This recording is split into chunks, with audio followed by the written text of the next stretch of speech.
épouse, ses enfants et son pays, afin que nous obtenions tous, par son entremise, les grâces que nous aurons demandées.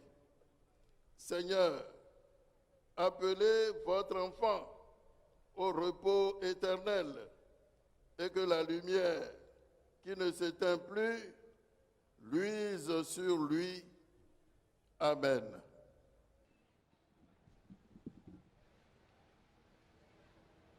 Je voudrais dire que je vais lire quelques mots en guise d'oraison avant de procéder aux remerciements. S'il est une chose à laquelle tous les hommes sans exception croient, c'est à la mort. Chacun est convaincu qu'elle viendra un jour. Elle est un rare fait au sujet desquels il n'y a nulle discussion, nul doute. La journée de ce mardi 14 octobre a commencé comme toutes les journées. Courtoise, amicale et belle, la voûte céleste était ensoleillée et d'un bleu enchanté. Nul ne se doutait de ce qui allait arriver dans quelques heures. Nul ne présageait vraisemblablement de l'événement en préparation, sauf un homme, le vieux sage, dans le silence qui s'y préparait depuis sûrement un bon moment à cette heure fatidique. Couché comme à l'accoutumée sur son lit, il scrute d'un œil vif et pénétrant, malgré la faiblesse du corps alité, le monde invisible qu'il appelle à une autre vie. Sa vie terrestre touche à sa fin. Le sage n'est pas inquiet. Son visage est serein et paisible. Il est à la fois l'acteur principal et le seul spectateur de l'événement prodigieux qui se déroule. Sa vie entière et ses œuvres majeures s'y déroulent comme dans un film. Une clarté surnaturelle apparut au-dessus de sa couche et enveloppa la pièce. Ses traits s'éclairèrent encore davantage. Dans la résidence de l'ermite, tout est calme. Rien ne laissait entrevoir les changements qui s'opéraient. Quand soudain, aux alentours de 13h30, un coup de tonnerre fit légèrement trembler les fenêtres de la résidence. Les flots de la mer à quelques mètres répondirent en mugissant. Les vents hurlèrent et un orage éclata. Des éclairs déchirèrent le ciel de part et d'autre. Aussitôt le ciel s'assombrit et les cœurs se contractèrent. Que se passe-t-il au juste? Pourquoi cette malice impétueuse du temps? Les dieux étaient-ils en conciliabule dans le Valhalla? La météo prédisait pourtant un beau temps. Les éléments de la nature se déchaînèrent furieusement et une pluie torrentielle s'abattit sur la ville de Cotonou, porteuse et annonciatrice d'une nouvelle aux hommes. Le vieillard gisant sur son lit s'en fut vers ses derniers instants sans être averti, mais non sans être préparé. Il savait que son heure était arrivée. Il était prêt à quitter les siens pour rejoindre les siens. L'instant de quelques secondes, la noble et belle âme du sage procéda courageusement à l'ultime bond de l'autre côté du monde. L'homme semblait dormir paisiblement, au dire de son fidèle serviteur. Mais ce n'était qu'une apparence. En réalité, il s'en est allé, il n'était plus. Très vite, comme une traînée de poudre, la nouvelle se répandit à la vitesse du son et se diffusa à celle de la lumière. De la mer écumante du littoral aux montagnes de la Takora et dans les contrées lointaines du pays. En effet, l'homme qui venait de quitter ce monde n'était pas un inconnu. Ce n'était pas n'importe qui. Il s'agit bel et bien du général Mathieu Kérékou. La tristesse des siens et la consternation du peuple furent indicibles. Comment le général avait-il pu nous quitter de sitôt, à un moment où le peuple avait encore besoin de lui? C'est en reprenant le psalmiste que peut-être les cœurs s'apaiseront.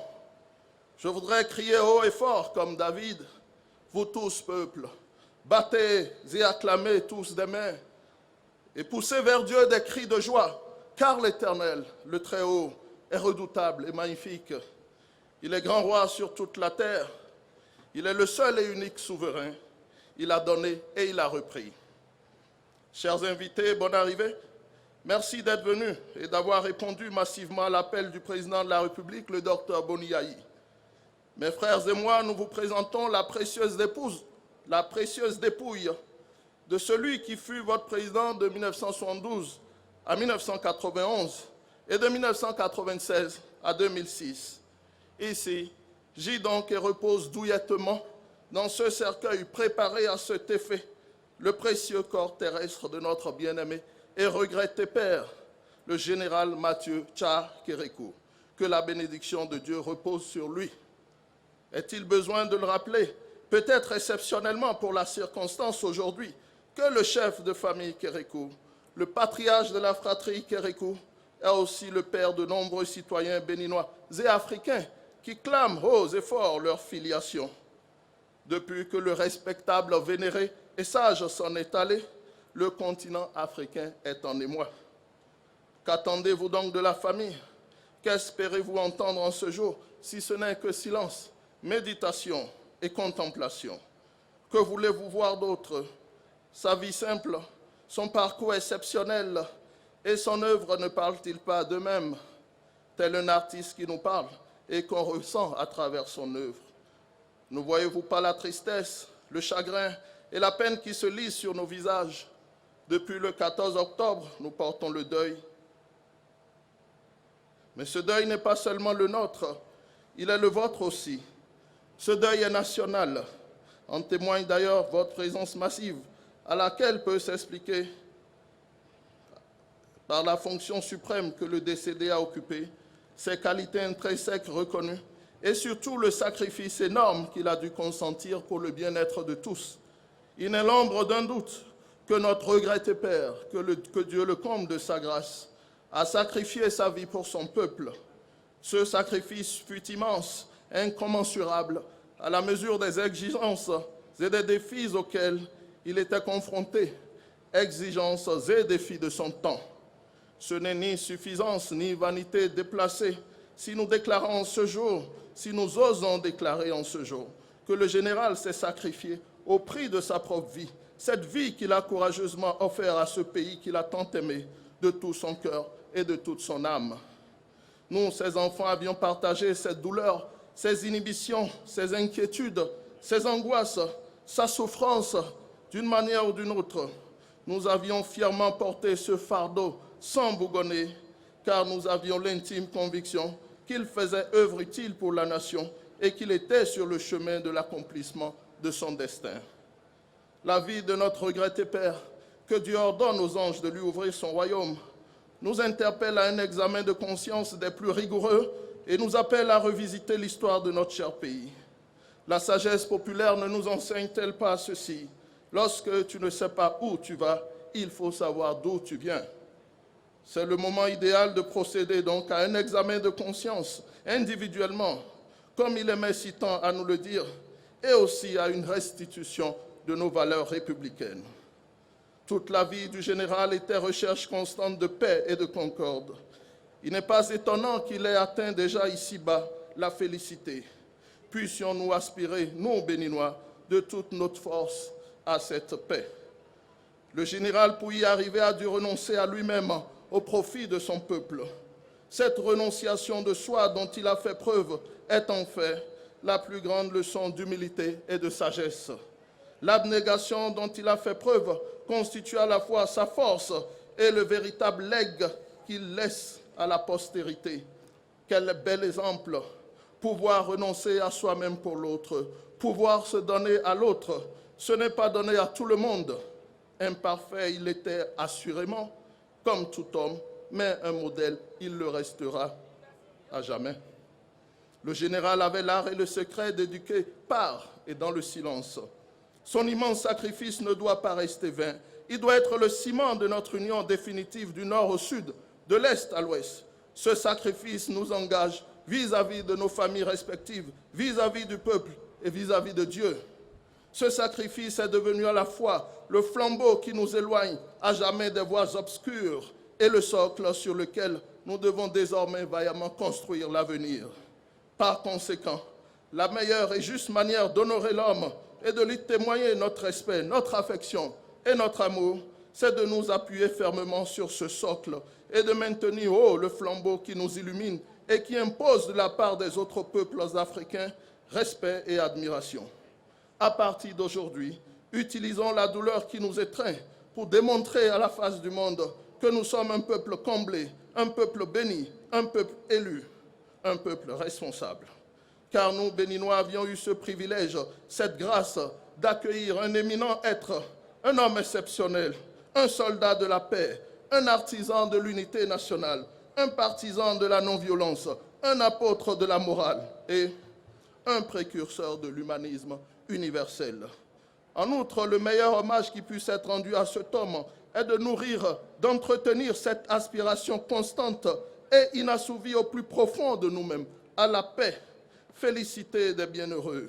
Chaque Béninois et Béninoise doit veiller à la paix en son fort intérieur, d'abord, à la paix dans son foyer ensuite, à la paix pour son voisin aussi, et à la paix pour sa patrie. Ainsi, une onde de force se dégagera et se propagera. Paix au Bénin et paix dans le monde, tel doit être désormais le credo auquel la vie du général nous exhorte. En cela, nous, Béninois, devenons à partir de ce jour, par le sacrifice du citoyen Mathieu Kérékou, les veilleurs de nuit, les dépositaires assermentés et les légats de la paix. Nous le savons tous, notre regretté père, que Dieu l'accueille dans son paradis, est un soldat de valeur, converti à la politique à l'issue du coup d'État du 26 octobre 1972. Il est devenu par la force des choses, dans l'exercice responsable et fidèle du pouvoir d'État pendant 27 ans, un socialiste convaincu, ensuite un démocrate accompli à l'issue de la conférence des forces vives de la nation en février 1990 et enfin un homme d'État confirmé en avril 2006. On peut affirmer sans risque de se tromper qu'il a vécu pleinement son temps et qu'il a été utile pour les uns et les autres. L'exercice de tout pouvoir, et surtout du pouvoir suprême, du pouvoir d'État, exige un attachement fidèle à la vertu. La vie du général est témoignage évident de la recherche constante de la vertu. Il semble être l'incarnation sur terre, un génie des vertus. En tout cas, c'est ce que nous, les enfants, nous voyons en lui. Notre regretté père, que Dieu protège la veuve et les orphelins, était le génie de l'humilité et de la modération. Il était évident qu'il soit devenu l'ami de la simplicité, de la candeur, de la justice, de la prudence, de la droiture, de la compassion, de la générosité, de l'amour, de la modération, de la modestie, du courage, de la fidélité et de la sagesse. C'était comme si toutes les cordes de son âme vibraient à l'unisson des vertus. Certainement de là naquirent une force prodigieuse et exceptionnelle, confiant en la victoire du bon vouloir et assuré de la victoire de la lumière sur les ténèbres. Beaucoup reconnaissent qu'il était un bon soldat qui assurait majestueusement le commandement. C'était un homme de bonne foi, intègre et sincère. On n'en trouve plus malheureusement de nos jours. C'était un homme digne de confiance qui détestait l'injustice et rejetait les inégalités. Il était d'une grande probité intellectuelle, responsable, magnanime, courtois, honnête, travailleur, fin stratège, exemplaire, judicieux dans la conduite des affaires de l'État, discipliné, compatissant à la peine et à la souffrance de son prochain et surtout en famille, regardant et soucieux de l'avenir de ses enfants. Assis ou debout, il était un repère, un point de repère, un roc qui protège des flots tumultueux des vicissitudes, une oasis qui désaltère, appelle le voyageur fatigué au repos et protège des simoun destructeurs. Dans la confusion totale, il éclairait par la simplicité et la justesse de ses idées, et en plus dans un humour déconcertant qui nous rappelle que tout